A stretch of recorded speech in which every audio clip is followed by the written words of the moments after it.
આગામી સ્થાનિક સ્વરાજ્યની ચૂંટણી 2026ને ધ્યાનમાં રાખતા ઝોન 3 હસ્તક આવતા પોલીસ સ્ટેશનમાં જેઓ વિરુદ્ધ ગુના નોંધાયેલા છે આ પોલીસ સ્ટેશન હદ વિસ્તારમાં રહેતા ગુનાહિત ઇતિહાસ ધરાવતા ઇસમોને જરૂરી સૂચનાઓ આપવામાં આવી છે।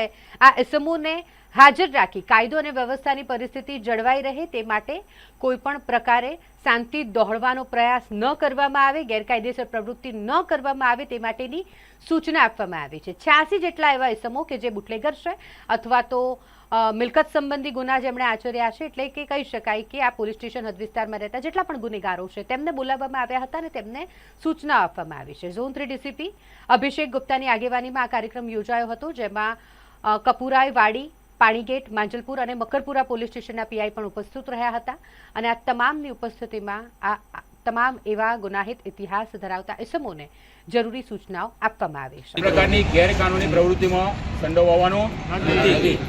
ખ્યાલ આવી ગયો? કોઈની ઈચ્છા છે કંઈક હરવડું કરવાની?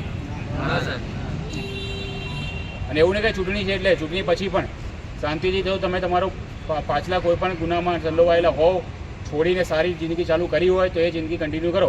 ચૂંટણીનો સમય ચાલી રહ્યો છે તો તે સમયે રેગ્યુલર પાણીગેટવાડી, કપુરાઈ, મકરપુરા, માંજલપુર ઝોન 3ના 5 પોલીસ સ્ટેશન દ્વારા રેગ્યુલર બુટલેગરો ઉપર કેસ કરવામાં આવે છે, જુગાર રમનારા પર કેસ કરવામાં આવે છે, અટકાયતી પગલાં પણ લેવામાં આવે છે।